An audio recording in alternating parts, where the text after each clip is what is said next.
These three women. Lena, a housewife whose husband no longer wanted to touch her at all. Sloan, she and her husband brought other people into the bedroom. All the stories of men who hadn't sown enough of their oats. And Maggie, a girl whose first real experience of love was with her married high school teacher. The thing we can do to understand is to listen. Upsetting me and my homegirl, because we feel like, well, damn, if you can't go to bed on no chase, what the hell could you go?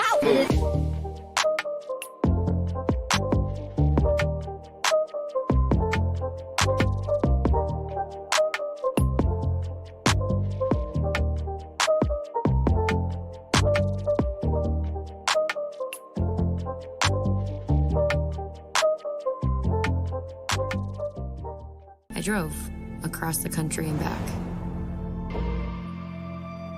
These three women. Lena, a housewife whose husband no longer wanted to touch her at all. Sloan, she and her husband brought other people into the bedroom. All the stories of men who hadn't sown enough of their oats. And Maggie, a girl whose first real experience of love was with her married high school teacher. The thing we can do to understand. Hey, you guys, welcome back to the channel. If you guys are new here, my name's Ashley. This is My Sweet Perspective, where I give my take on all things TV and movie related, and I'm here to put you on. And y'all, we are back for episode 5 of Three Women. And if I can be honest, I went into this episode with some trepidation because y'all know Gia is not my favorite person, my favorite character in the world. And I thought it was going to be dry. I thought it was going to be boring. I thought it was going to be dull. But baby, did they shock my senses. There were some things that happened in this episode that I wasn't equipped for, that I wasn't prepared for, that I honestly wasn't ready to deal with or contend with. But I'm not here alone. Y'all know that. And drop it in the comments, y'all. Put on a scale of 1 to 10, how are you rating this episode for me? Scale of 1 to 10, drop it in the comment section. But again, I'm not here alone to talk about this tomfoolery. Let's bring up Tyra over there at The Struggle is Spectacular. Tyra, how are you doing this fine Sunday? How are you? I'm okay. I am okay. You know, I'm better than Lena and Gia, so I'm fabulous. Yeah. This show just should have been called Up Close and Personal. They always manage to find a way to make me hella uncomfortable, and I don't know if I like that. Same. Next, coming to the stage, we got a man in the building, and he's been with us through this Three Women journey. Sir, how are you doing today, Mr. Dom? Journey is the right word. I'm glad you liked this episode. I'm glad it had some. Ooh. You. Oh, I thought you said. Like not me. I thought you said you like. You said you were surprised. Sorry. Yeah. Okay.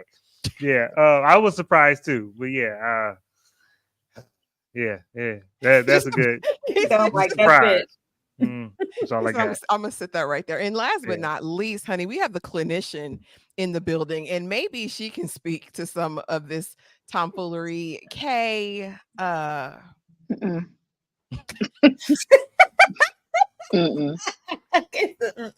Get somebody else to do it. Get somebody else to do it.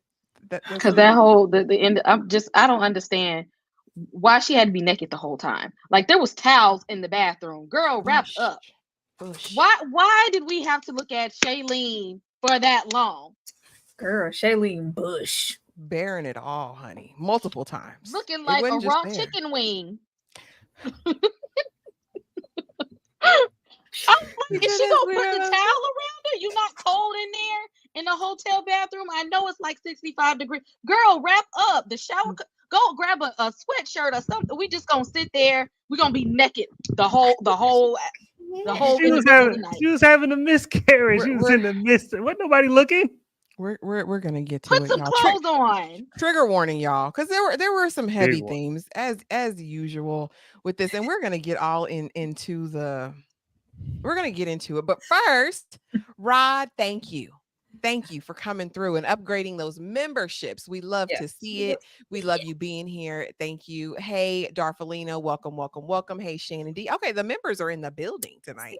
Thank you for being here. And Breeze coming through early with the $2 super chat. We love to see it. Thank you so much. Shannon D says this is my favorite episode so far. Well, it was vulnerable and it was raw. I'll give it up for them for that. Darfalina says this is a 3 out of 10. Bree said a 9. Okay. Shannon D said a 7. Vicky J said 5. It surprised me, baby. It surprised the hell out of me too. It's how I felt. Right. Okay, she's laughing. A whole lot of hoe hopping. Baby, that's what we're if they don't do nothing else on this show, they are gonna get some D every single time. From a various amount of people. Yeah, indiscriminate. There's no discrimination. Yeah, wherever we can get it, we gonna get it. It's about sexual liberation, right? Okay. Rod says it was a jarring episode and was. Critical said naked and should have been afraid. Baby, listen. Naked and afraid. Kamisha says a 5. Listen, y'all, continue to drop your rating out of 10 in the comment section below. And we are not going to belabor the point. No pun intended. Yikes. We're going to dive right into it. This was episode 5, Gia. I didn't know Gia was going to get her own episode. I didn't think Gia necessarily deserved her own episode, but apparently she had a story to tell as well. Kay, I'm going to start with you. Give me your overall thoughts of the episode as a whole. I think she just called her episode just hoeing. She said, she said, I travel and I sleep with married men. And anything for a book, anything for a story. I said, I hope they paying you well for this story. Are you getting enough money to do the job that you do? That you actually that you out here doing this? That we're doing this for a story. Okay, not even that you like the man. We're traveling about the country to find not just a man, not any man, but somebody else's man for the book. Hold on, I thought that was like figuratively, like she was jokingly saying she wasn't actually. Okay, so her mentor Gay did give her those instructions. He did. That man, but she said she wasn't doing that. I thought she was her. I thought she was being funny. Yeah, she was being funny talking to Jack in the bar. Like, yeah, I'm just going around the country screwing. Who was that first man that she slept with? That was her. That was her doing that by herself. That wasn't for the book. Yeah, that was just her on her own. Sleeping with somebody in a relationship. That wasn't for the book. That ain't got no. So you don't think she put that in the book? You don't think she put that in the book? She want to exploit other people. I don't think she wants to exploit her own story. She could. But she might. I was like, girl, you could have had your own book. She said, yeah, I don't, but I hope she wouldn't. I'd close your legs to married men if that's the case, in the words of Nene Leakes. Dom. No, because remember in the first episode, she said she got through this book without fucking anybody married. So she said that in the first episode. Look at Dom paying attention. Dom, what were your overall thoughts on episode 5, Gia? Did Gia deserve her own segment? Did she? I will say at first, no. When I realized this was gonna be about her, I was like, oh God. But then in the beginning, it gave me some information that made the show, it clarified some stuff in the show for me. Because because this whole episode, she's like trying, her people calling her writing, her mom called her writings boring. She's trying not to be boring. And I'm like, oh, this makes a lot of sense why this episode is like this, or why this show is like this, because it's based off your boring ass book. And so now I understand why this show is so lackluster, because you're probably not a good writer. And so that was the best part about this episode, is that it clarified the quality of the show for me. Lord have mercy. Sarah, overall thoughts, ma'am.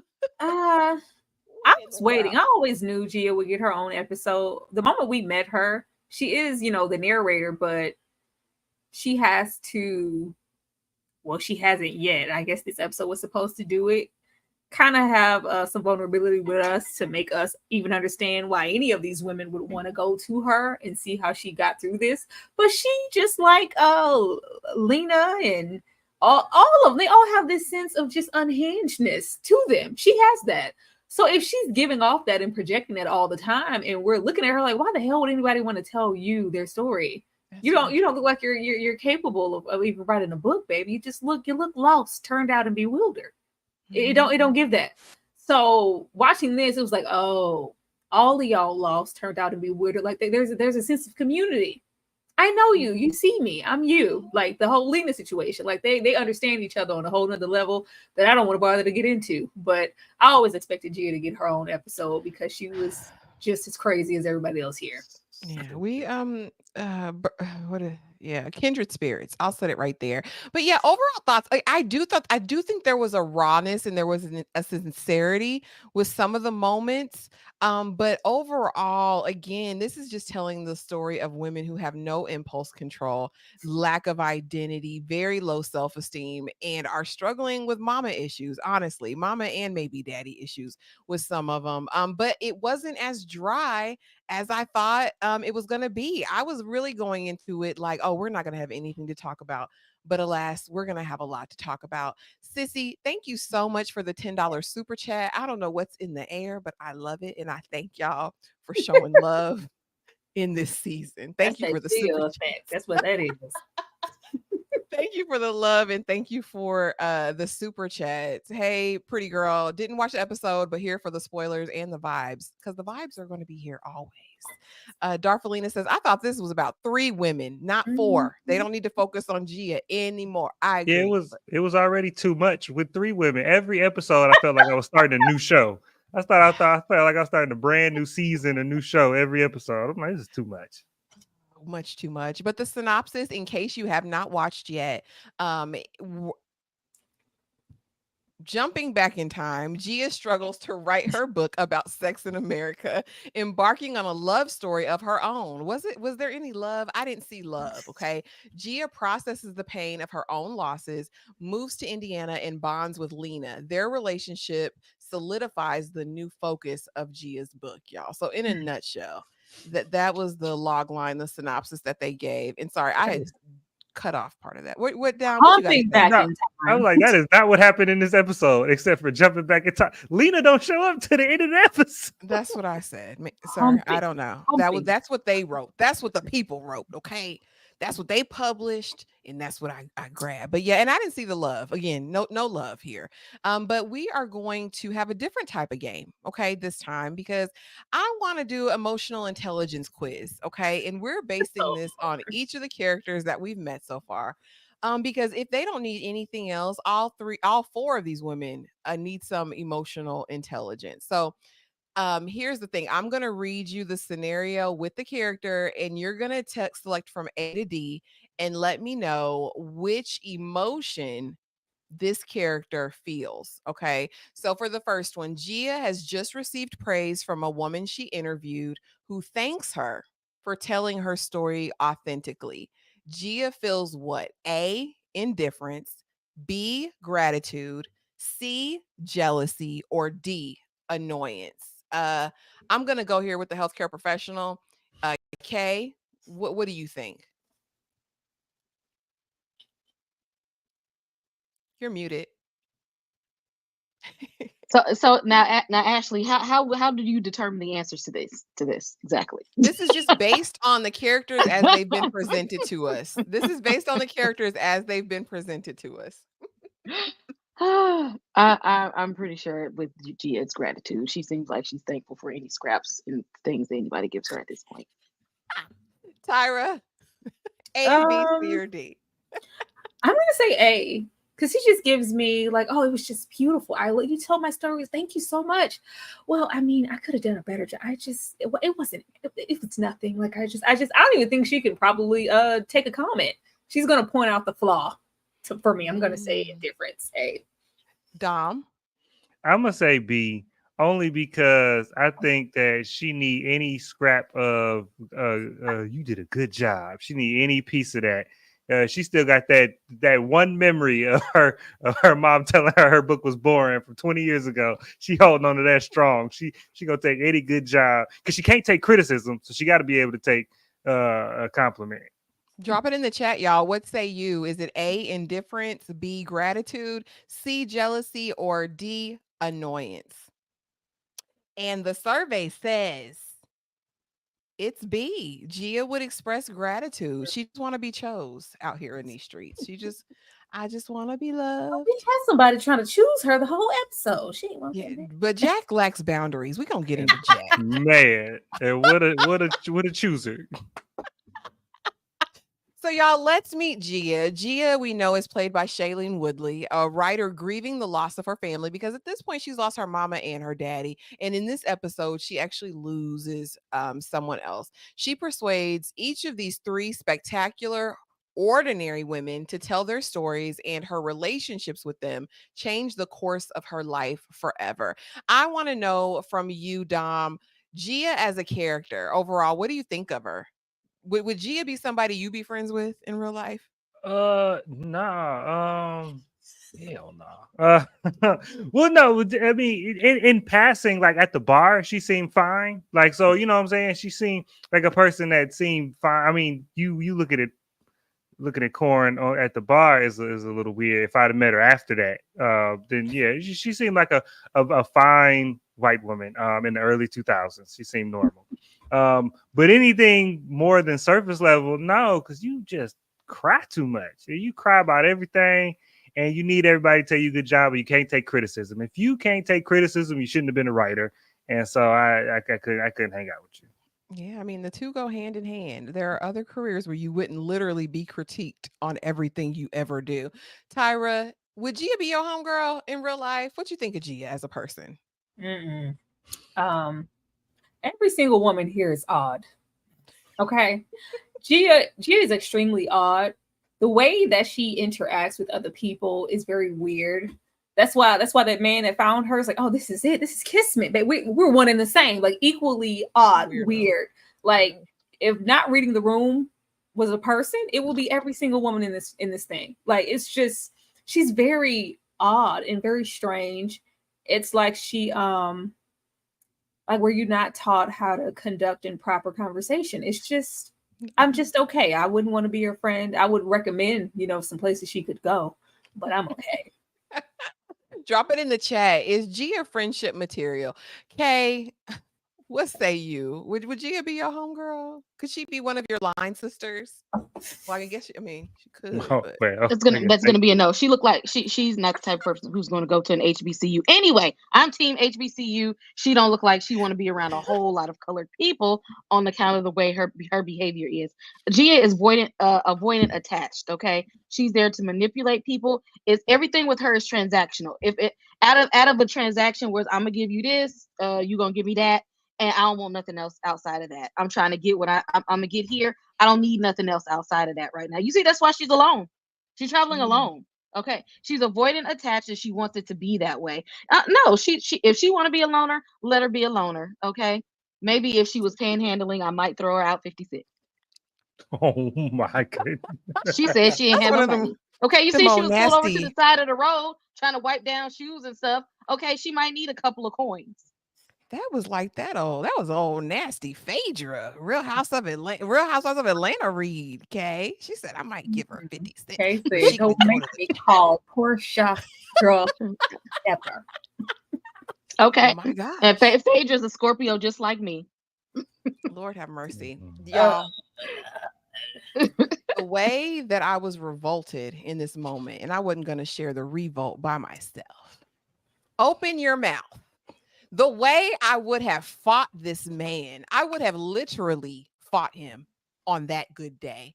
But we have spitting in mouths and we have lawsuits as the episode opens up because she didn't spend all that Penguin Press's money. She didn't spend all of her advance. She haven't gotten them words to them people. And the one set of 2,000 words that she wrote, the publisher said it was boring. The magazine said, this is dull. Like you just what we got going on. We have Fred Savage over here, who apparently is her agent, trying to keep the truth from her. And she's like, what's going on? We also bump into that man who spat in her mouth,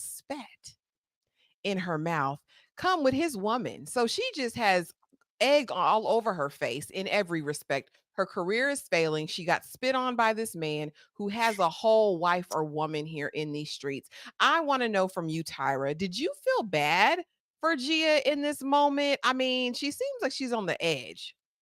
I mean, no, baby, we gotta vet people. I've seen my share of corn. Spit in the mouth is, erotic for some folks. But in the realm of corn, because I'm an amateur watcher, I don't want to see that professional mess. Most of the spit in its mouth folks are, it's for intimacy. Y'all been strong standing for a minute for you to go, hey, open your mouth. She don't know this man. She does not know this man, and he wanted to spit in her mouth because old girl who he was here with, you wouldn't go spit in her mouth. And as she said, like, I don't normally sleep with people on the first date. Child, you didn't know this man, and he knew like he could push you to ask you to open your mouth to spit in it. It was so like he was trying to empty his fluids in every single way and put them clothes on quicker than she can say amen, like Lena, and walk the hell up out of there. He had no intentions of seeing this girl again. She was, a vessel for his fluids, including the spit. As far as these lawsuits, baby, you got to be able, as a writer, like, who has she been writing for that she has never been criticized or told, something that she couldn't handle? The writing is poor. Like, he had to say it out. Girl, it's bad. It's bad. Like, it's not well. Nobody wants it, baby. You need to start from scratch, start over, figure out something, because the well has run dry and you need to deliver. You spend the money. And I don't know. She needs to pull it together. We do get to see why she's so desperate now and kind of shook up, because she's at the end of her rope. If she doesn't make this happen with these 3 women in this book, you're going to jail. You didn't deliver. But yeah, we know why he spit in that woman's mouth, and she knows too. She should have kept it closed. Oh Lord, Rod, we talking about the first woman or the first man. The second man is the one who tried to lay back down. We'll get to Jack, but this one, he was ready to go. Dom, do you feel bad for Gia? Did you feel bad for Gia? No, I don't feel bad for this grown woman. my thing is, I guess if I knew what was about to happen when he said open your mouth, why didn't you know? It's only one reason I'm telling you to open your mouth, because I'm going to put something in it. So if you don't want me to put something in it, then keep your mouth closed. That's only one. I'm not trying to check your tonsils out in the middle of this moment. Like it's a purpose for this. And so, because as soon as he said open his mouth, I was like, please don't. I was like, please don't. I was like, I don't want to see that. And it was drippy too. You're supposed to hop to it in it. You're not supposed to let it fall in there. It's crazy. That's crazy. Oh. But no, and I think the because I was only barely paying attention to the show. I ain't gonna lie. But when she the problem she's having with this book, and one, it was 200,000 words they threw away in the trash, because she writes articles for Esquire, and I think that's why she was there at this event with the dude with the spit in the mouth dude, because she had wrote an article about him. And so now this is your first book, and it's trash. Yeah, it's easy, and I'm not gonna say easy, but it's different to write 2 pages worth of material than write 200 pages worth of material. That's a different task. And you thought you would just go jot some stuff down and you was gonna be J.K. Rowling. That ain't how it worked. You needed a mentor. She's talking about she don't need no mentor. No, you needed a mentor before you put them first 200,000 words on the page. You should have been talked to somebody. But that's neither here nor there. You grown and you got some feedback that you didn't like, and now you up against the deadline that you can't meet. And how long is this deadline? Because the dude is rushing her, but she had enough time to go drive cross country for months. Listen, he said they are going to sue you. It wasn't a question of if. Yeah. He said no, they're gonna sue you. You need to. And she said, I'm gonna take a 6-month trip around the country. Yeah, she had enough time to buy a van, go cross country, get pregnant, be showing apparently, and then lose the baby. This is a long. With the time span, did she need to like go cross country to find stories? Was in New York? Yeah, because she had to manually go write up them flyers and drop them off at the festival. Yeah, get there. I was like, what all this effort? Yeah, a whole extra year. Go. Child, hop to. Okay, in that same spirit, spit lawsuits, and the man told her, "This is your last chance. You need to go meet with this mentor, Gay Stevenson, but he's crazy as hell, just like she is, with no boundaries." And she said, "Now I'm going to do it on my terms. This is your last chance. Is this Gia's last chance?" I don't know how much y'all watch Family Guy, but there was this one episode when Quagmire went in on Brian, because y'all know Brian used to work on that little book of his forever. And one day Quagmire just got fed up and said, "You're not that cute. Your hair is uneven. You don't treat people well. All your relationships are going to fail. Okay, you a trash ass writer. Your book is not going to sell. Go find something safe to do." Gia can take that same message. Say copy and paste. Lord, what was that? What's that show? I've never seen that show before. Family Guy. Hey, what's Oh, Stewie? I don't know who Stewie is. You I've never never watched seen it. Never. Dang. Oh, we're gonna have to do some Family Guy. Find the top episodes for you, Ashley. Yeah. Yeah, Well, you ain't know what I was talking about doing the watch along when I was doing my Stewie. No, I had no Wow. idea. I just thought you were doing Wow. house I thought I was music. the Hunt's family. So again, mommy daughter issues again, and I think this is like kind of the recurring theme we're seeing, at least in Sloan's story, and now this. But Gia claims that her mother was a great mother. You know, my mother was amazing. But she told her, yeah, it's boring. Like she did hesitate a little bit. So I don't know. They didn't really expound on this much. We know that they kept Gia in the dark a lot. We find out that the dad got pricked by a needle in the hospital and was exposed to HIV back in the 80s when it was an automatic, death sentence.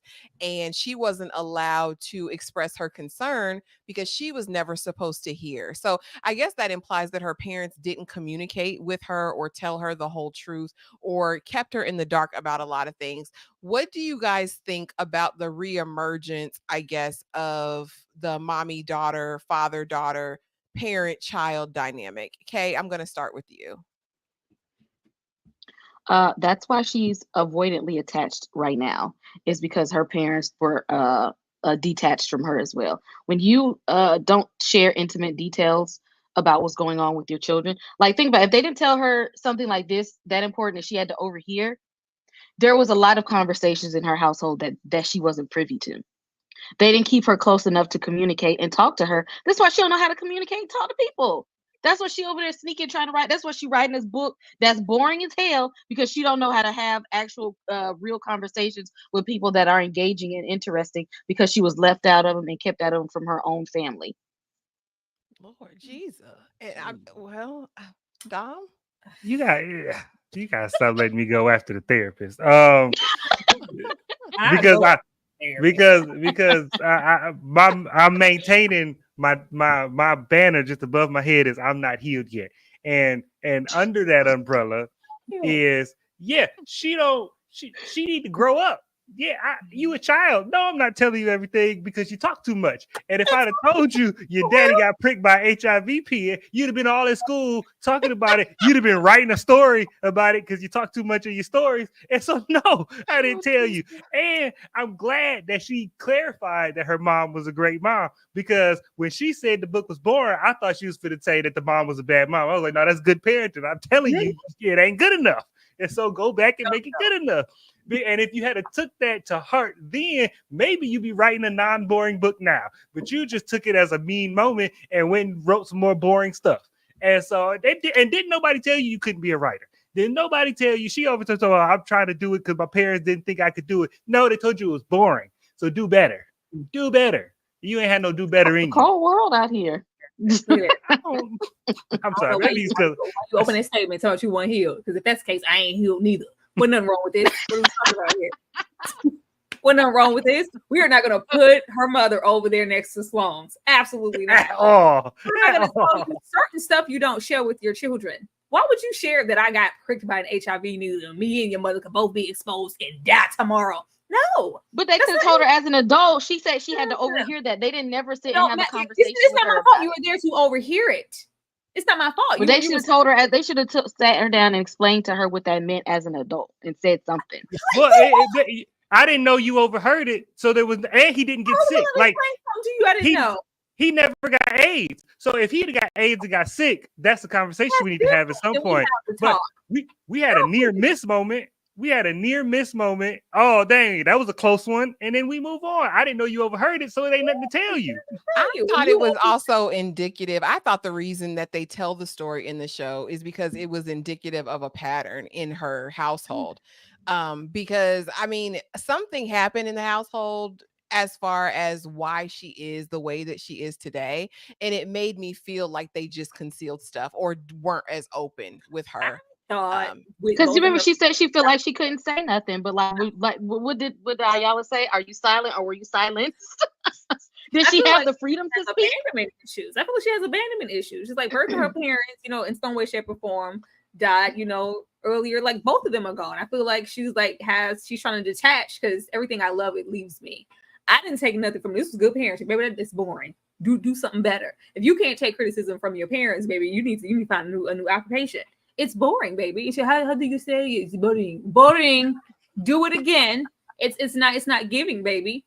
I have, we want the best for our kids. As far as, not telling her something, girl, what am I going to not tell you and explain to you something that you overheard that you weren't supposed to know anyway, that you didn't even confront anybody with to say you overheard it, to say that you was in your feelings and holding on to that, just thinking that your father was going to die. Child, no. They did nothing wrong. Way to go, Mom. Oh, Lord. I do think it's problematic win. she didn't feel comfortable enough to ask her parents about what she heard and that she didn't feel safe in that space. Because I don't care if I overheard something. There was never a time I was afraid to ask my parents about or my mom about something that I overheard or thought or took a certain way. So I don't know, but it could just be her. G is different. Think it's her. She's weird. Something wrong with all these women. She is weird. I don't think the people did nothing. Oh my gosh. Emotional intelligence quiz number 2. Oh, hold on. Wrong one. Okay. Lena reaches out to her husband to discuss their marital issues, but he dismisses her concerns. Lena feels A, joy, B, frustration, C, amusement, D, confidence. Tyra, what is Lena feeling? She's somewhere between B and D, child, because she, at this point, she like, oh, that's giving me confirmation. Yeah, I need you to take out the garbage. I'm not doing it right now. Yeah, I'm finna go hop on top of that man again because you're not giving me any attention. Like this is giving her validation that what she's doing is okay, and she's treating, you're still cheating, ma'am. You're still very much so married. But old Lena, who hadn't got none yet and had them damn gloves on, she would have been frustrated. Oh Lord. Okay, what is she feeling? Joy, frustration, amusement, or confidence? Being that Lena is a little unhinged, I feel like although she may be frustrated with this man, I do feel like she gets some kind of amusement for asking him stuff because every time she talks to that man, he get annoyed. Okay. Every time she even says, she could say good morning and he look at her like, why are you talking? Good morning. Yeah. Exactly. Don't tell me. I feel like every time she talks to this man, she gets a little amusement out of the annoyance from him. So although it would seem that the normal response would be frustrated, I feel like she do get a little amused at getting on his nerves because at this point, that's the only thing you get from him. That's the only form of attention she gets from this man is her getting on his nerves. Okay. Dom, what say you? I'm gonna say A and D. I'm gonna get A and D because at this point, yesterday's Lena ain't today's Lena. And from the moment she was getting ready to go get some D, and that little boy had a nosebleed, and he was like, what you gonna do about your son bleeding? What you gonna do about it? And she was like, you know what to do, and left. At that point on, she was like, oh yeah, now she's just poking him because every time he get frustrated and snap at her, she finna go pogo stick on some other D. That every single time. Oh Lord. The correct answer was B, frustration. She's still mad. She's still frustrated because she still wants what she wants, y'all. It's been so long since I seen Lena. I don't know what to do. We ain't seen her since episode 2, y'all. We ain't seen her in 3 episodes. Now it's one for the road, Jack. Broken dreams and broken condoms and STI results. You know what I mean? Y'all, this was a lot, So we meet Jack in a bar because she is treating herself to what was it, carpaccio or something. She eating some kind of raw meat. She's enjoying living her best life, Ain't no drinking money. expensive wine that she can't afford. Because we know she owes them people. Girl, why are you doing this? Jack approaches honey like a knight in shining whatever, and he's ready to buy the bar. I don't need your money. I'm a self-sufficient woman of the 90s. I don't need your help. But they end up screwing. They end up screwing that night. The laziest screw I think I've seen on the show so far. It was one of those sideways ones. The condom gets stuck, breaks off, and he says, I think it's still up there. So we spend the rest of the evening before she puts him out of her van that's parked on a public street, mind you, after they've gotten busy in a construction zone. So after he fishes that thing out of there, she sends him on his way. And the next morning she wakes up with his STI results because she was worried. Do you have something? What? Oh, this is terrible. Girl, these are the risks you run when you go have random smecks with a stranger in New York City. New York The City. it could have been so much worse. And she's grown. She's big grown. Gia got to be what, in her early 30s at this point, mid.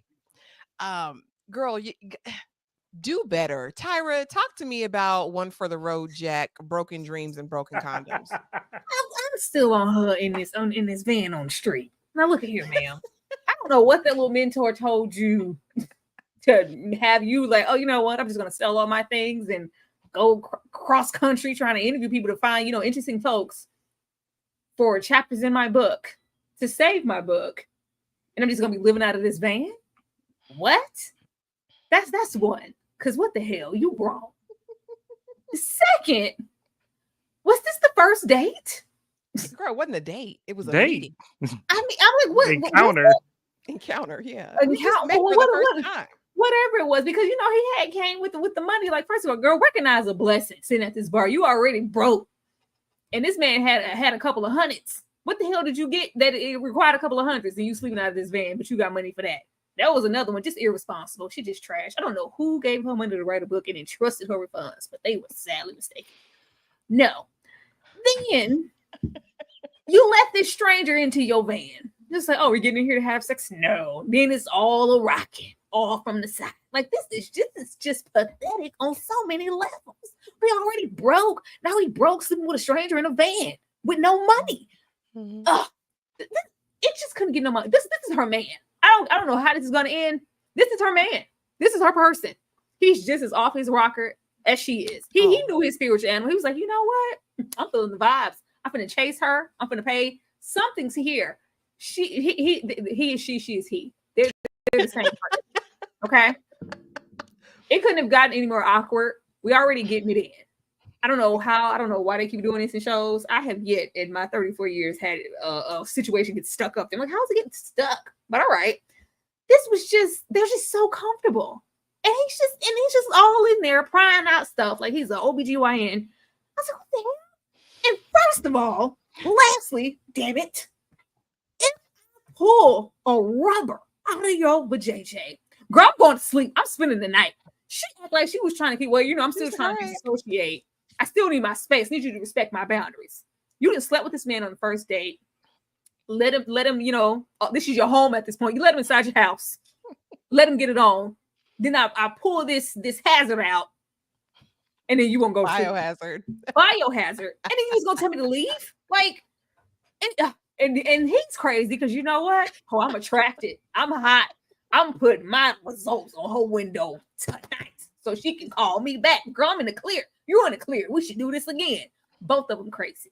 Nasty. So, and that meant he left, went home, found those results, came back, put them on the van, and left again. And said, call That's me. weird. Even the conversation where, it was the orgy and I just be out here. Don't worry.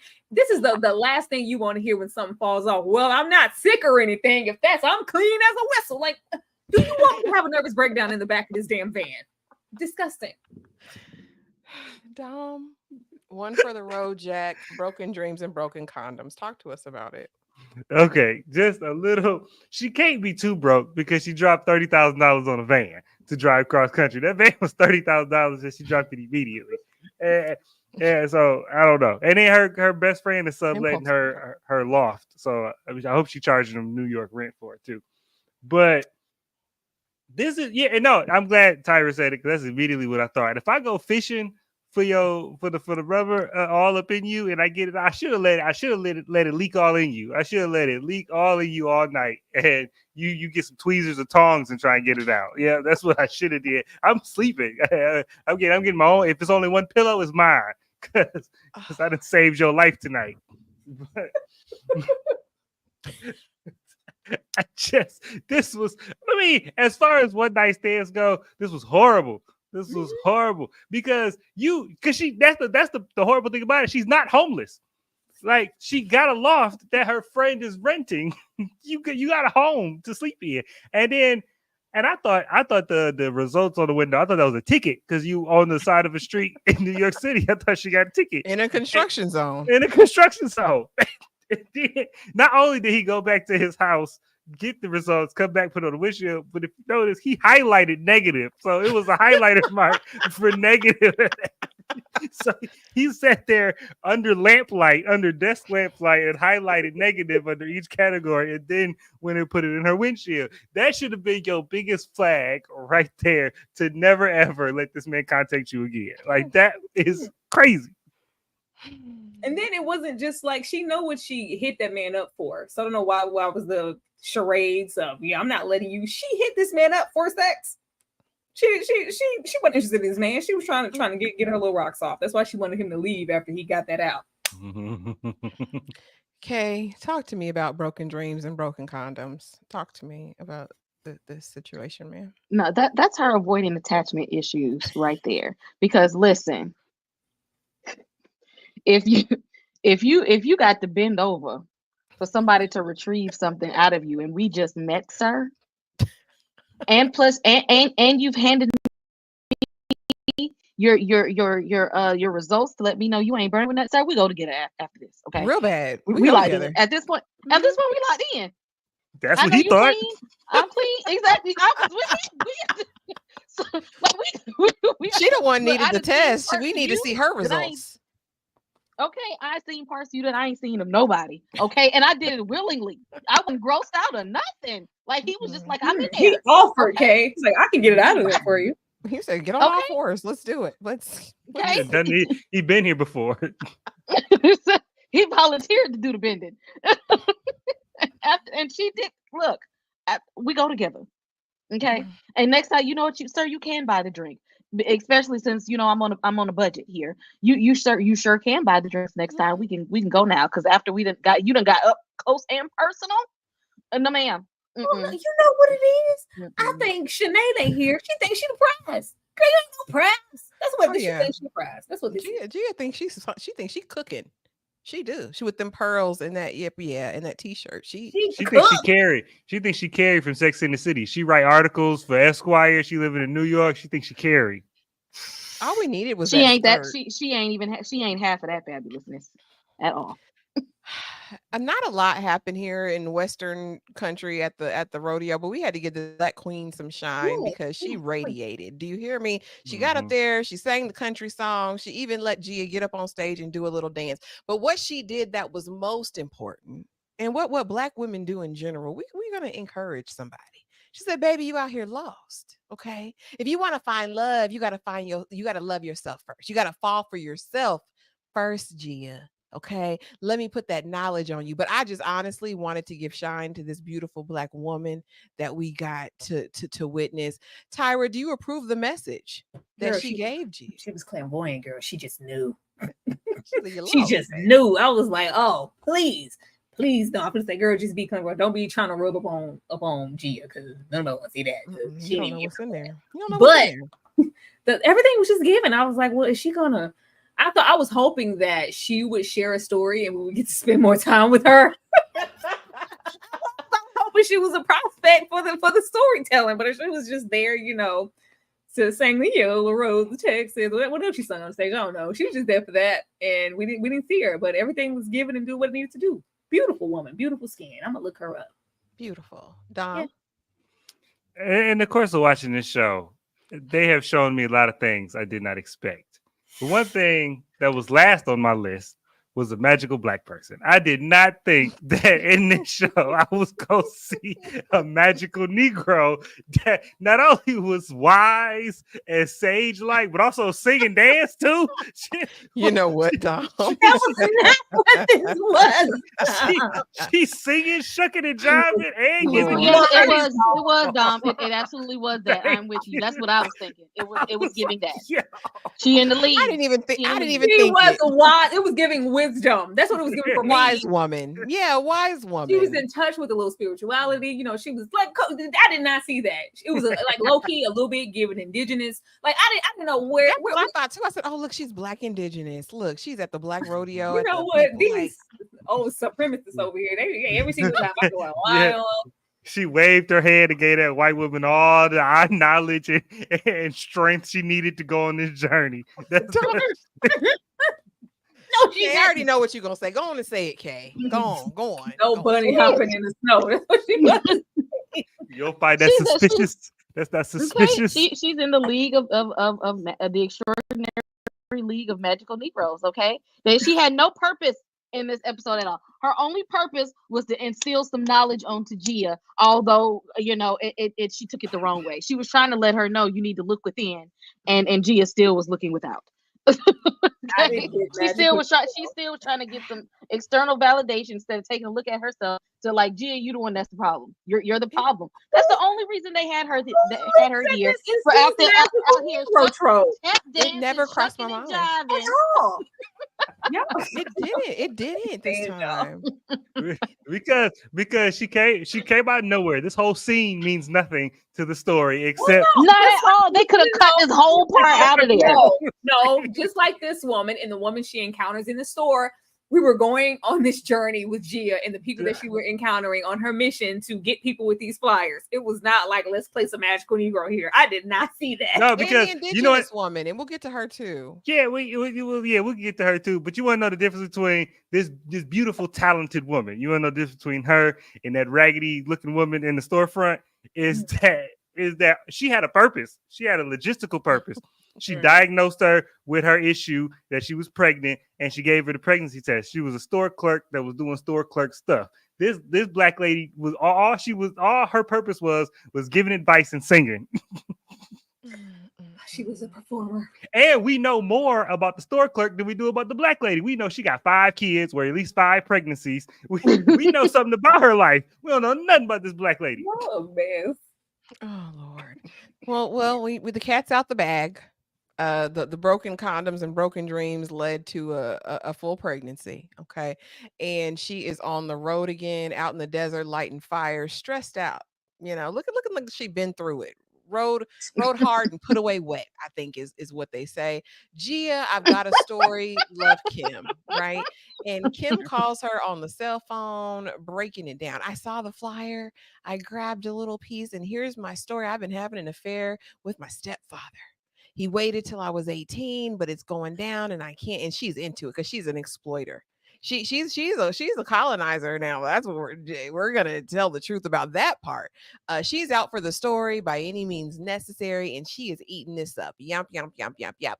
And I thought Kim was real. I was invested in the story too. I said, why is Kim not one of the 3 women? Kay, did you think Kim was real? And is Gia an opportunist?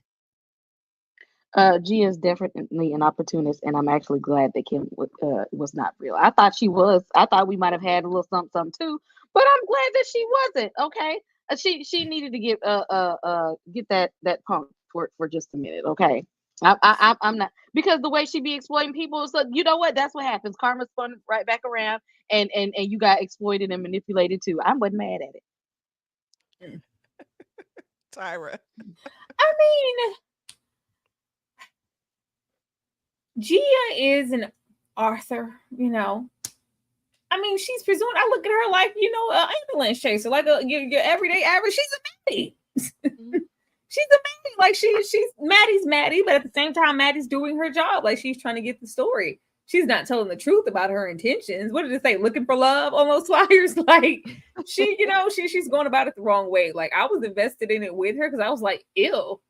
I want to see this person because our love is real. I was like, ugh. But the way that she's just, you weren't in a position to get nobody's story. You just had a nervous breakdown in the yard.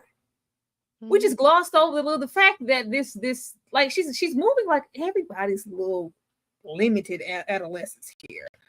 Like, oh, my teeth is aching in my stomach, and I was throwing up, and my mouth was just, girl, you're pregnant. Like, oh, that never crossed her mind. Like, are we? Nobody's an adult. Nobody's an adult here. It's just like, well, no, I took that plan. Be like, yeah, a lot of us took a lot of stuff. Still happens, but the fact that it never crossed her mind, and then it's just like, well, yeah, let me just move on to the like. Girl, I'm like, what's a little TikTok? Don't you know you got 30 minutes? 30 minutes. Like, girl, you will be pregnant and give birth literally tomorrow with how fast and pregnancy be going. Okay. But it's just not urgent to her. She's just very, very immature and she's so lost. She's so lost. And if you're lost, how are you going to get anybody's story and do anything with it? You're not even okay. I'm not giving my damn story to you. But I was invested, and so was she. That's why she was willing to give up everything and to go get it. Lord, Dom, did you think Kim was real? Did you think the story was real? Were we going on a journey? I definitely thought this is the part of the episode where I perked up. I was like, oh, what? Because I had so many questions. I was like, this is interesting. And why is she not part of the 3? What happens? And I thought, I thought 2 things. I was like, oh, she going to ignore Kim to go chase Lena or something. I was like, oh, we was going to solidify that she a bad person. I thought they was going to just come out and say it. She a bad person. And I thought they're like, oh, Kim going to kill herself. I thought Kim was going to unalive herself before she got there. And that's why she's not in the book. And I was like, oh, this is horrible. He even wrote the story. He said, let me write it for you. Let me write it better. Well, look, because she write boring stuff. I'm trying to write stuff that ain't boring. But when we found out she was punked, I was like, call the police. Not call the police, but go far away. Good enough, because this man is not to be trusted. This is not to be. You are not safe. I would be worried for her safety if that really happened. Then whoever that man is, put his real name out, because that is not okay. You can't do that. You can't do that. That's not cool. And you didn't have me. That's called karma. She can't do what she out here doing. Okay, that would let God handle it and do the things He's supposed to do in people's lives. Okay, He had a plan for her. Well, no, that's my other point is about her opportunism, her being opportunist, because she's an author and halfway a journalist, and you have to be really careful. I mean, you write for Esquire, so you a journalist in name, okay, but you have to be careful when you're dealing with people's stories, because everything isn't the same. Everything that's about sex in America isn't on the same level. That's why I don't like Maggie's story being intermixed with Sloan and Lena's, because I feel like Sloan and Lena's story is human interest stories. Those are human interest people going through things, and cool. If you want to write about that and tell a story about that, that's fine. Maggie's story to me needs to be handled a little bit softer, because we're dealing with trauma, we're dealing with crime, we're dealing with abuse, and that's the same thing with this Kim character that we thought was real, but she's just mixing it all in as if it's all on the same level, and I don't like that. That she lacks journalistic integrity because of that. Excuse me, she lacks common sense. Real or not, I'm not selling everything I own at this moment, going cross country to meet up with strangers, all them strange obscene phone calls she was getting. This is a story. She could have been meeting up with anybody, as we freaking saw. You jeopardizing your life in these streets. Special ass. She had made me mad with that. You gotta protect yourself. Oh, y'all, and easing on down the road. Thank you guys so much for being here. To the 40 plus people that we have in the building right now, thank you for being here. And I want to just take a quick break, let you guys know what we have coming up this week and what the weekly schedule looks like, and we will be right back.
thank you guys so much for being here. And make sure that if you're not caught up on any of the shows that you saw, that you get caught up. Tomorrow we are talking disclaimer. Tuesdays are for From. We have grotesquerie. Golly, we're doing a lot, you guys. So just make sure that you're updated and that you're checking that community tab and your notifications, because we're dropping a lot of uploads to go along with the lives as well. But thank you guys so much for being here. We have another emotional intelligence quiz question, and this one's all about Sloan. After organizing a successful event at her restaurant, Sloan notices her staff is overworked and stressed. She feels what? A, pride, B, guilt, C, anger, D, indifference. Guys, drop it in the comment section below. What emotion do you think Sloan is feeling? Dom, talk to me about it. What's the emotion? What's she feeling? Definitely indifference. You don't care. We at work. What you tired for? We at work. And maybe a little bit of pride because you overworked and stressed because we did a good job. Yeah, we put out it was a good event and we did good. Next time, do better. That's yeah. So I don't care about you being tired. Tyra? Girl, see, because who put this together? Huh? Me. That's who. She gonna be all running through there. What are you tired for? All you had to do was, wait. Your staff. At Salon, I had to get and conduct and do and push and pull and pry and put together. You had one job. Salon is you had one job. Get it together. See, this is why you're not on my level, because you're not working hard enough. Yeah, it's C. It's C. So we have C and D. The chat has C and D. Okay. She may not be there. The answer was D, indifference. She don't give a damn about them people and what they got anger. going on. She gives no F's. She gives no F's about what they got going on.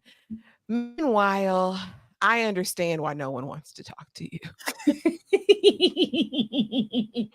Our elder indigenous queen gave me everything I needed, because girl, what's their motivation for telling you this? I'm not surprised you're getting all of the creep factors on the line. You put out this salacious flyer looking for love. You know what I mean? What else do you expect?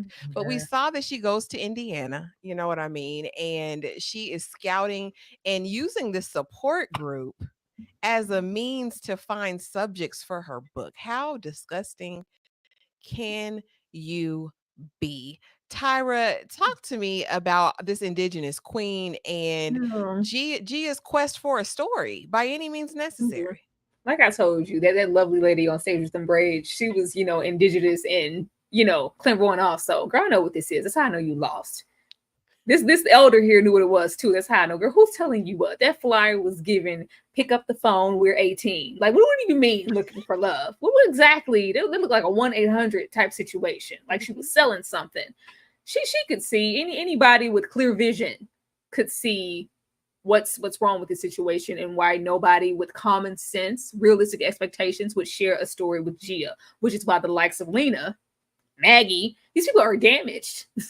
These people are odd and not okay. And that's why Lena is giggity like, oh, yeah, it would have to be somebody in the shape or form of Lena. We don't have to really sit on Sloan, because I want to see how that happened. At least she seemed to have a little sis. She's conducted some business. But between Maggie and Lena, that's why she has the potential stories that she has.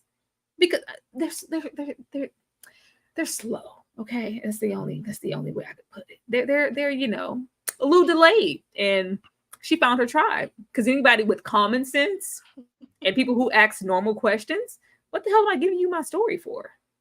For what? For why? Okay. Do you understand why no one wants to talk to Gia?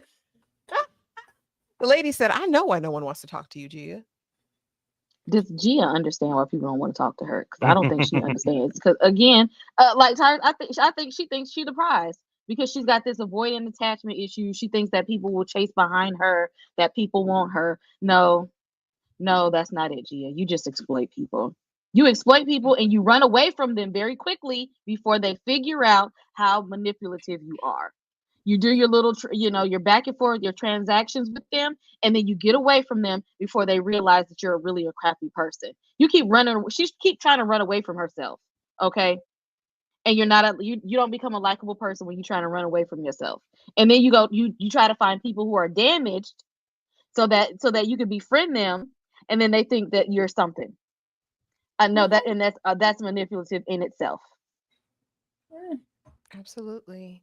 Dom, what do you think about her scouting out a support group? And why did the doctor give her this carte blanche to go and you kind of use these women up? Because I guess she said I'll listen to all their stories and I'll pick the best one, the best 2 out of 3. But Yeah, I mean the witch doctor's motivations for this makes the most sense. Because I get a group of sexually Witch frustrated doctor. women. Yeah, come on now. But I get a bunch of emotionally frustrated women to talk in my lobby every week. Yeah, that's just good for business. But Gina, that's why her journalistic integrity is, because if it would be different if we find out, or if it was she tells these women, I'm researching a book and the book is based on this, come share your stories in this group, and that's that was the introduction of this group, and that was the creation of this group, then I'm fine with it. Do what you do. That's how we get stories, right? But if you just sit down as a member and then go up to people and be like, actually, I'm writing a book, and all that drama you just thought you had a safe space for, I would have my tape recorder on and I want to see it broadcast to the world. That's just dishonest and you dirty. And so I actually understand. I want to see how she ensnares Sloan, because like Tyra said, Lena and Maggie make the most sense. They seem like people who were just waiting for somebody to come along and ask to tell their story. But Sloan and that both of them are delayed in the sense that they're still very much adolescent in a lot of their life. So that makes sense as well. Sloan is still delayed and repressed in certain ways, but she still is very private. Her whole thing is privacy. And so I'm curious as to how she hoodwinks this wonderful Black person. I don't know. that's what I want to know. Sloan, how did you fall under the spell? Because she paid her dust at that gym. She ain't like that. Now, Jack, what are you doing? Jack, what the hell are you doing? Kim calls and says, I'm ready to meet. Let's meet face to face. Let's go have sushi. Let's go there. She's there. She's eating her sushi, which I don't even think she's supposed to eat when she's pregnant. I guess you can eat certain rolls, but she is smashing the sushi, sitting there looking around. And who enters but Jack? Jack don't understand boundaries. Jack is a stalker. Jack is the lengths that he went to find this meeting, to get here, for them to have a knockdown, drag out fight in this sushi restaurant, and then say, well, since you're not going to talk to me or be with me, can we just go have sex? And you proceed to go to that motel room with him and smash again. This is just toxic as hell. And I agree with Tyra. These are 2 peas in a damn pod. They are meant to be, they are soulmates. They imprinted on one another. Kay, talk to me about Jack. What do you think about Jack? Is he predatory to you? No, not for the level of where we're at with her. Okay, I feel like that is her. No, okay. He said we had an encounter. You wouldn't call me back the way you be calling, stalking all these other people. Okay, I feel like I made the rubber he got to stop there. Ain't doing what I'm supposed to do. Call me back. Let me know what's going on. Okay, because I need to know. Tell me what's up. The way you just jetted out of here. You ain't say goodbye or nothing. You took my little goodies and then you jetted. That's not cool.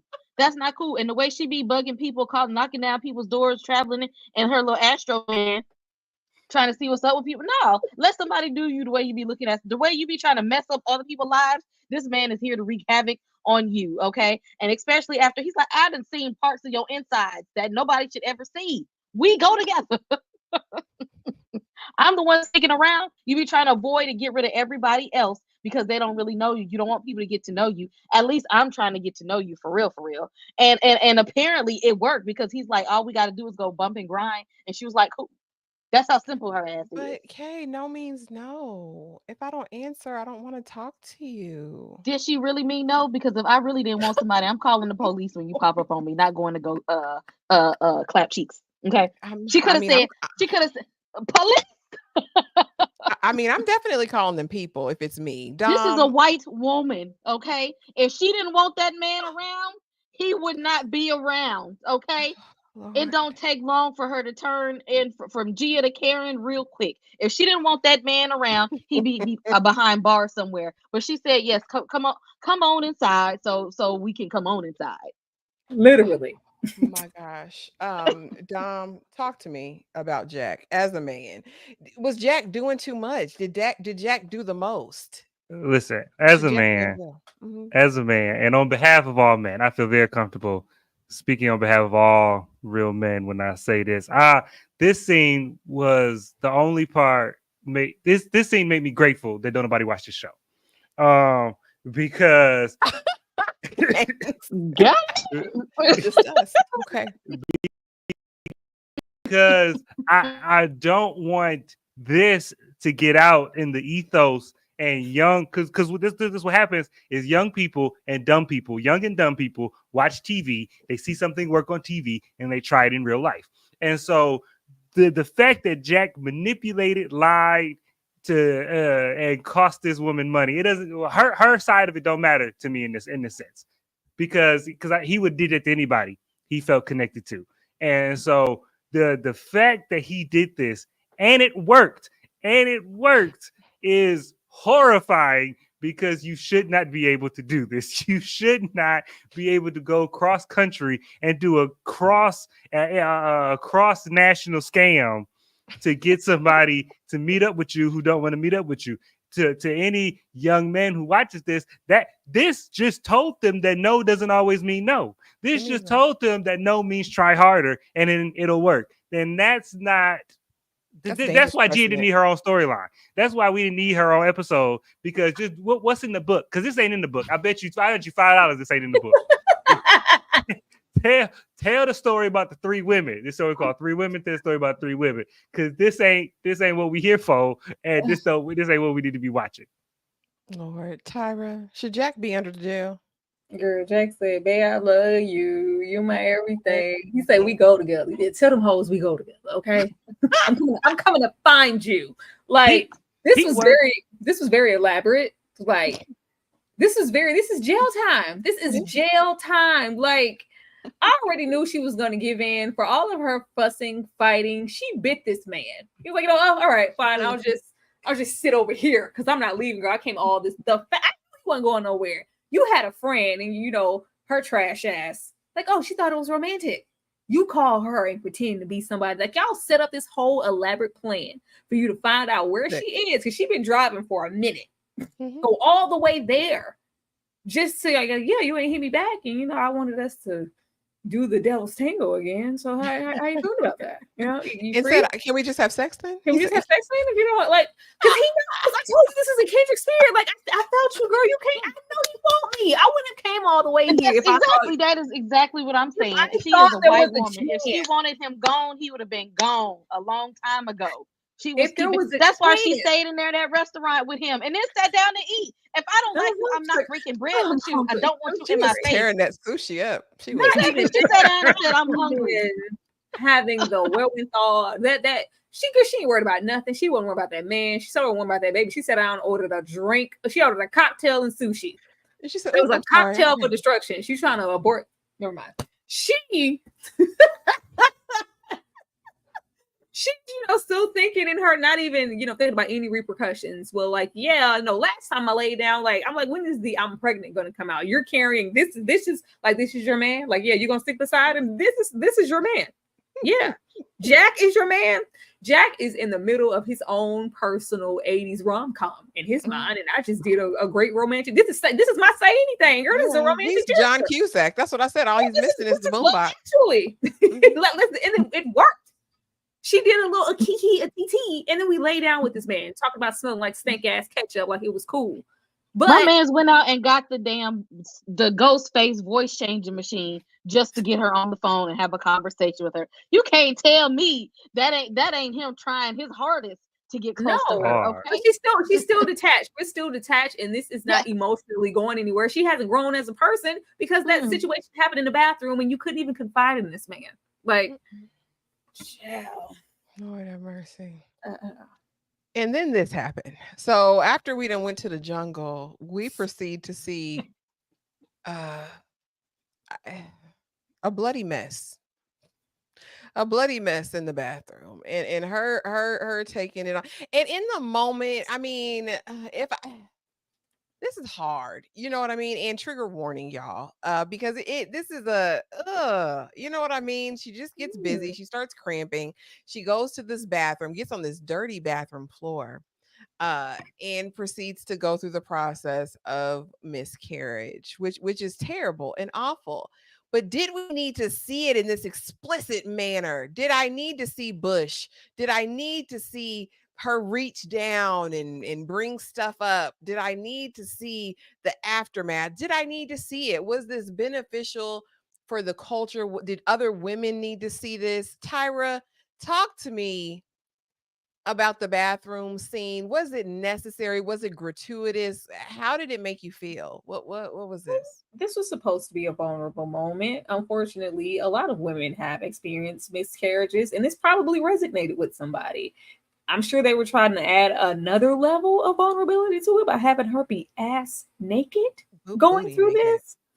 Oh, I just not in the shower, not even in the shower. They don't touch the shower in these shows. They don't care what's going on. Nobody's getting in the shower. Lena proved that already. That's her older sister. Nobody's getting in the shower no matter what. I doubt she got in the shower after the fact. She probably wiped herself off with them towels and put her clothes on. Everybody's gross.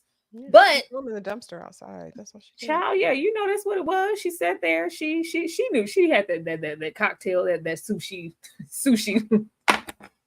Let me stop. This was unexpected for her, but it said a lot about, whatever that is with her and Jack. Like, that was just sex. I'm not feeling any vulnerability in that way to share something so hard. And it's not like it was just a complete stranger. This was his baby. And you just told this man, I'm pregnant, and he talking about diapers and detergent, like scent-free detergent, and I'm just trying to go to the baby Gap, and he's making plans. Yeah. We don't even do the just to go. Nothing. We just leave out like some escape. Thief in the night. Like, what?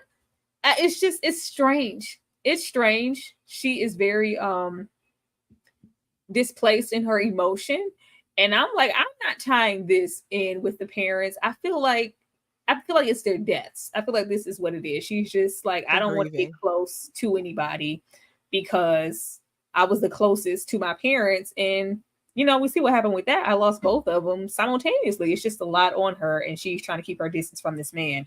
But they didn't make it any better by turning him into a stalker and being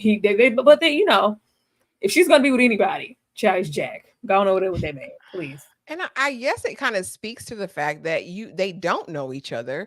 And in such a vulnerable moment, I can't even call into the next room and have him there to call somebody or do something to try to help me through this, to comfort me. Want to, because he would have, clearly. Yeah, and when he goes in there and sees a crime scene, what is he supposed to expect? Dom? Cleaned it up. I'm sure she cleaned it up. I mean, as much as she could, but could she clean it all without bleach and stuff? Like, child, it didn't look thoroughly clean to me. It didn't look thorough to me either. It didn't. She don't like the type to clean thoroughly. He wasn't too bright. He probably said, "Oh no, she's gone again." Like, let me think of another scheme. Dom, were you emotionally impacted by this scene, or was it gratuitous? Did we need to see it in this degree? Did we need to see Bush? Did we need to see all that? Well, I think it was necessary in a sense, only because, and I think this scene was actually, to me, done very well. It was just placed in a very bad show. But because not the show, an episode, it was placed in a bad episode. Now the show's not that bad, but it was placed in a bad episode. But I think it was necessary and well done, because I can only compare it to slave movies, right? Or black struggle movies. In the sense, hold on. Let me get there. Because when we get the umpteenth slave movie or the umpteenth black struggle movie, a lot of black people would be like, I'm tired of looking at this. I'm tired of seeing this. I don't need, like when Lupita was getting whipped in 12 Years a Slave, it was like, all right, I'm good. And I asked my grandma, did she want to go see the Jackie Robinson movie with me? And she was like, I was there. I don't need to go see it. And I'm like, and so in a certain sense, those movies aren't for us. Like the gratuitousness is a lot of times for the people who don't experience it to make them understand how bad these things are. And so that was what this was for me. Like when she was going through all of this, I'm like, oh, there was something that I've never experienced, but I'd never even really considered of like what a woman goes through when she has a miscarriage and she has to go through it alone and how it can hit her. Like all of these things are new concepts to me that I've never seen before, and I've surely never seen it depicted before. And so for people who don't have a frame of reference, I think you do need to like be raw with it. No, don't. Because I thought about that. No, you're right. I thought about that. I was like, this isn't for me. We know, what the experience, even if you haven't experienced it personally, like you know. But I was like, this is a show written by a woman. The book's, she's very heavy-handed on the show. So I thought that this was for men. But I'm like, men aren't watching this show. It's us. Why are you showing us? And They're that's not watching it because we are. Yeah. I speak to the gratuitousness of it because of the fact that I not to get all deep, but I know, I've personally had a miscarriage before. And I wasn't bleeding out on the floor all over the place. Like, I feel like this was extreme. Like, why is there blood on the walls, blood on your hands, blood? Like, I guess I didn't understand, like, why we're going to this length. Why are you rolling in the blood? Why is and why if are we doing all of that? Like, and if it's over the top, see, that's the other thing I don't know. So if it's that's why I'm watching it like, oh, this is how it always happens, and I'm like, oh, I need to go apologize to a woman right now. Ain't nobody You can go to the hospital and let them help you out. You don't have to be. She was like she was in the bathroom in the movie Saw. I think it's a spectrum. I think everybody's experience is different because I haven't necessarily had one myself, but I have helped a friend in the aftermath because, unexpectedly. And there was, I was like, I didn't expect it to be this amount of, blood or anything. Like this is, way more than I thought it would ever be. So even though they were, very poignant with it, I think everybody's is different depending on their body.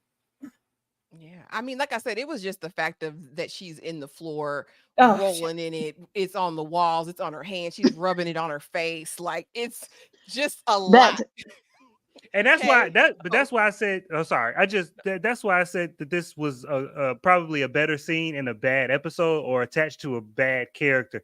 Because if this was a character who we had seen, like, I don't want any help and I'm trying to do everything on my own and I'm trying not to be weak and I'm trying not to show vulnerability, and then we show her go through this, I think it would have hit better. But this character that's not anything we've seen from this character, and this character is a crybaby, and so for her to not, for her to have this vulnerable moment doesn't really resonate in a sense, because honestly I don't care.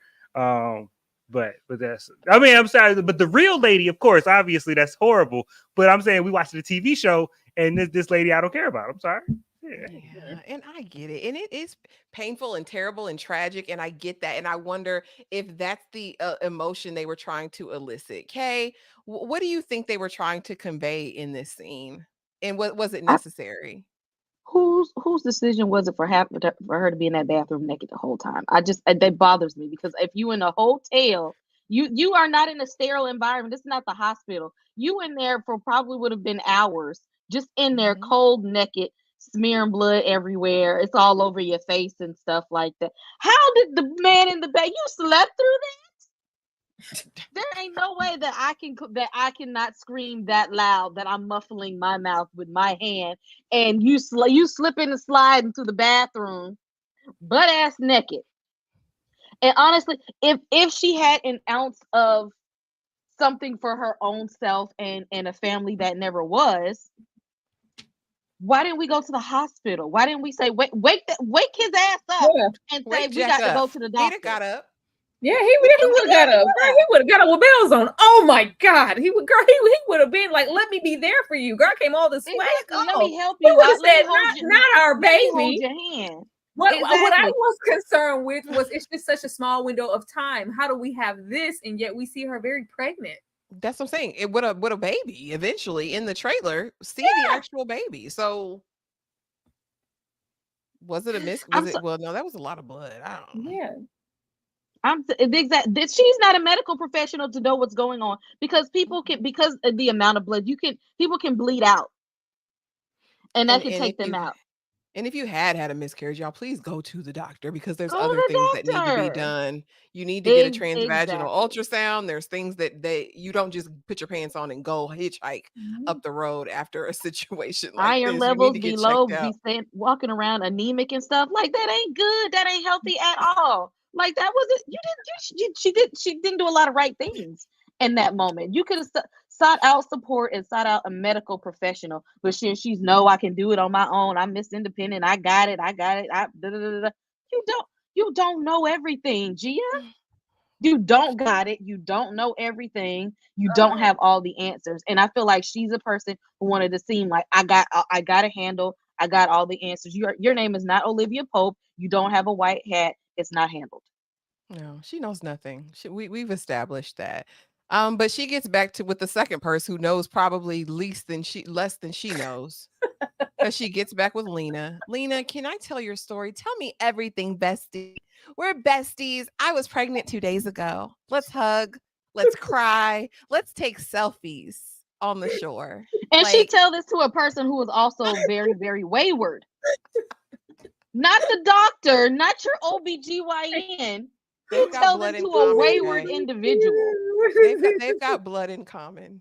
Tyra, you're crying. It got you emotional. No, they're grown ass women. Are unhinged? Are they? Grown women. This scene was like straight out of a Lifetime teen movie. I was like, what are we doing here? They are so awkwardly strange.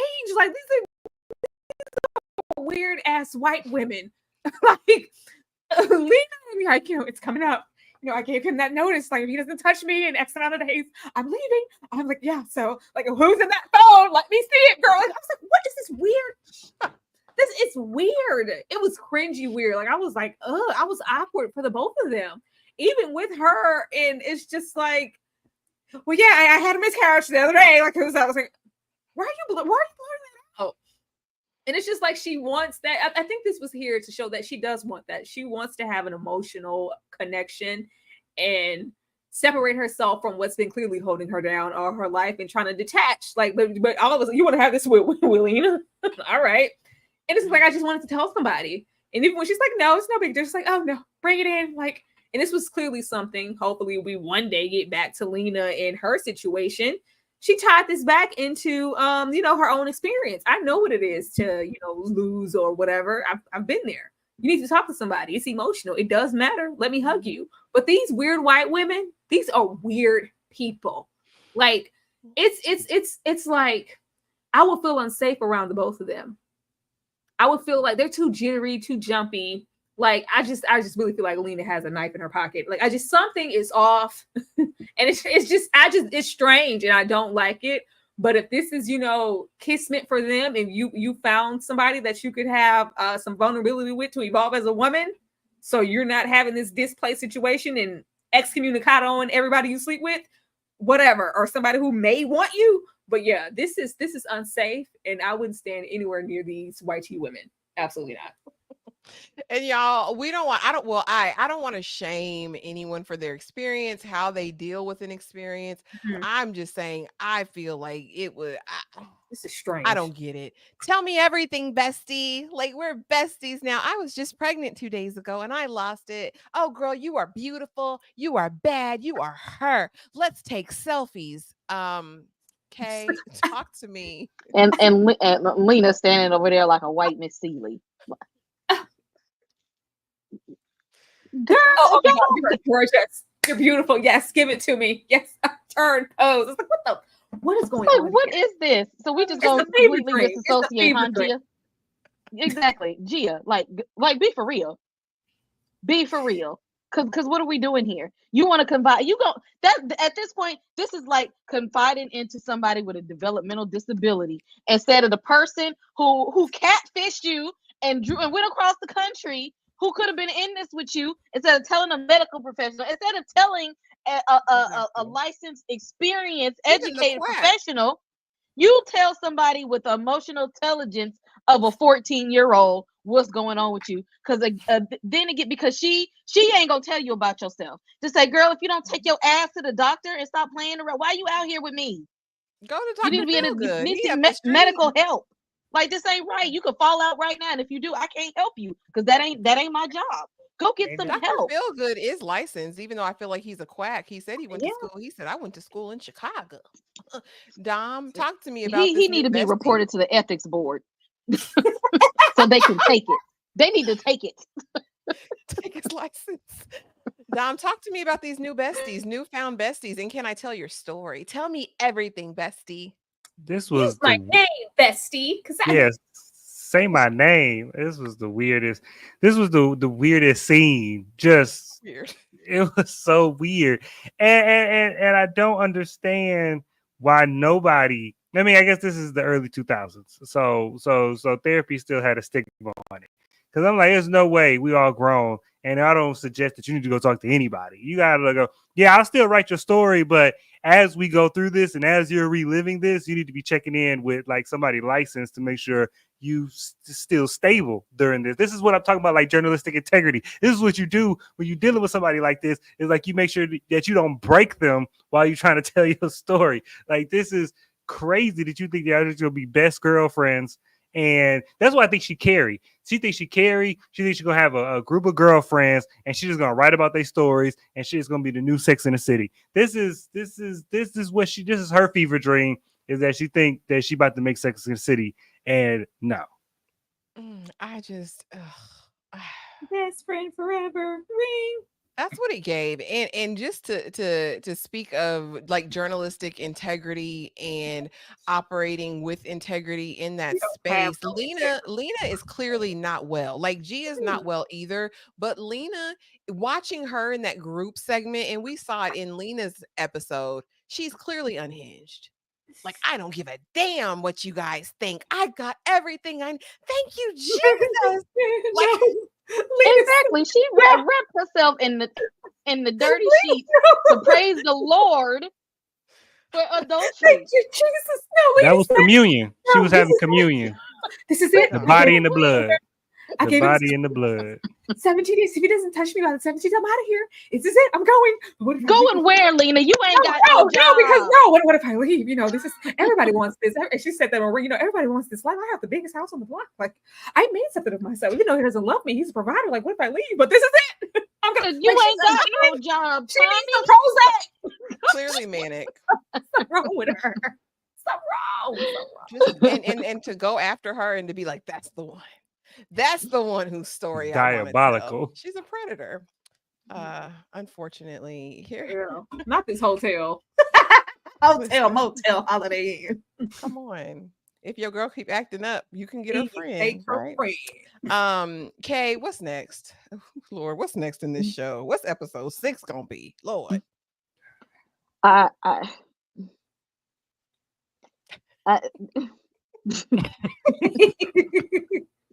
I'll give you a hint. The name of the show or name of the episode is Climax.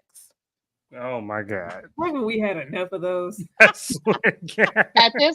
At this point, I gotta be somewhere between Lena and Sloan. One who really ain't been there, and one who gets there quite often. Got to be between one of them. It's actually going to be a combo. It's going to be we should see all the ladies again, but I think that'll be. I think that will be the focus. Those two. Dom, what's next? How many episodes? This is 10. We got 4 more episodes. Damn, see, I'm signed up for this. It's 4 hours, like an 8 episode. Yeah, I thought it was 8. Golly. I ain't never. These women is crazy. I can't believe we got this much more story to tell. I feel like we need to check in with these ladies one more time. Maggie, I want to know, but we already know how her story is, so I'm not even invested totally in that. But I want to see. I'm very much tired of Lena. I'll say that. I don't need any more Lena. I feel like her story's told. Also, I feel like she's good. She just needs to leave that man and be homeless and have a lot of sex. That just seems like what she needs to do is get out that house and have a lot of sex. She's gonna be all right. I want to see what happened with Sloan when she cheat with my wife watched this episode and called him Gaston because he was walking out with the unbuttoned shirt and the long hair. So when she sleep with Gaston and then break Blair Underwood's heart, sure, I'm ready to see that. But that's gonna be. I still maintain what I said last time. Is I think that somebody gonna walk in on that when they finally do. Somebody gonna walk in on them. And that's what's going to throw everything into chaos. That's the only storyline I'm invested in as well. So I don't care about what happens to Lena at all. I don't care. He said, I don't give a damn about anybody else. Tyra, what's next in episode 6, Climax? I don't know whose brilliant idea it was to give every single woman their own individual episode. Like it worked with Sloan because Sloan is very interesting.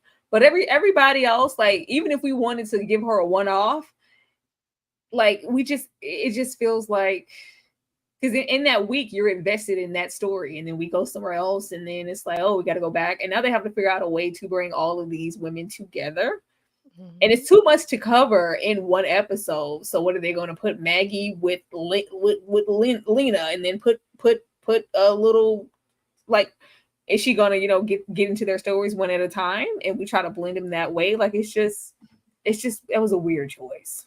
I think we should have started there because now I'm just like I don't even care. I don't even care. I feel like since we ended off with Lena, we're gonna open with her and probably just these two, and then maybe get back to Sloan and work our way back down. But to deprive us of Sloan for this long when that was the best story in the bunch is a crime. A travesty. Crime. A travesty. Well, y'all, listen, that was it for episode 5 of 3 Women. Yeah, it was what it was. Episode 6, I'm gonna just watch. I have no predictions or thoughts because I honestly just don't know. I don't know what they've got up their sleeve. I don't know what kind of witchcraft and wizardry, what kind of surprises, what more blood we need to see. I hope we see no more blood in the rest of these episodes. Somebody gonna get shot. Blair gonna pop off and shoot indigenous people. So he gonna revert to Carlos and we're gonna see the worst come out of him. But you guys, thank you so much for being here. We appreciate y'all. Y'all already know what it is, but let us know what you got going over there at A Slice of Horror. Kay, what's happening this week? What is happening this week, y'all? Tomorrow we are starting a new show, Apple TV, called Disclaimer. I'll be watching that tonight. Hopefully get my From Theories out tonight, this evening, for in time for that everybody has time to watch the show. We do our panel review on Tuesdays. Wednesdays, y'all know I dropped my review for The Penguin, Grotesque Real, and that's the show I'm ready to be over with. On Thursdays, Reasonable Doubt season finale is Friday. So make sure y'all get caught up because it's going down Friday. Make sure you watch Teacup. That is on Peacock. There's already 2 episodes out. Please go and watch that. I may do something, a movie. I'm trying to figure out what movie I want to watch to give y'all a review for a movie. Giving y'all some more Black horror gems. We just did reviews for Mr. Crockett. If you have not seen it, please go and watch it. It is spooky season, so look out for some spooky content. Hit that subscribe button if you have not. Awesome. Thank you, Kay. Dom, what's going over there on Screen Static this week? Yes, sir. Tomorrow morning, dropping at 8 a.m. I got a video of my new series called Let's Talk About, where I just pick a hot take and I talk about it in the video. So last week was why Scarlet Witch was the villain the whole time. We've seen her. Tomorrow is why Batman is bad for Gotham and why he should just leave. So tune in for that. And then tomorrow night we're doing my Penguin Live. So we'll be doing that tomorrow. And then I'll also be talking about this colorism debate with Aaron Pierre being cast as Jon Stewart, Green Lantern, and it's got everybody hot. So I'm gonna talk about it and make some more people hot. Oh Lord, not they mad about my baby? Like, yeah. Lord have mercy. Tyra, what's going over there in the struggle? What's happening this week? Strictly Business is out, y'all. It is, and y'all ain't even watched it. Go watch and support the video. All you people in the back. And you people probably not here, but I'm just talking to the people figuratively. You people in the chat, I love y'all. You people in the back who are all on the back of my damn neck for them throwback videos. go watch the throwback videos, or it won't be no. But it's here, it's up. Go support it and watch it. I would love for you to go do that. I would love that. Be on the lookout for my solo from video. That should be dropping sometime tomorrow. And what else? Nothing. Watch the show. Support Grotessery. Somebody needs to. So support Disclaimer. Support Teacup. Go and support those shows and join us in the chat. Even if you aren't watching those shows, join us anyway. The chats and collabs and the slides, everything's always really, really thorough, to where if you're not watching the show, just like this one, you can still hop on and get into the vibes and follow along. But be ready for Disclaimer Monday. Disclaimer is on Apple TV. I am halfway through the second episode and I want to talk about it. So hopefully y'all do too. Period. Let them know, friend, because Disclaimer gave me something I wasn't expecting. I love a good mystery, but it's not on the nose. It's not being told in the traditional sense. And I love a good old vendetta story. I just don't know what the vendetta is about yet, but we're going to figure it out. But thank you guys so much for being here. Have the most amazing night. And let me end you guys out with what we've got going on this week. Thank you for being here. We appreciate you, and we'll see you tomorrow and the next day and the day after that and the day after that.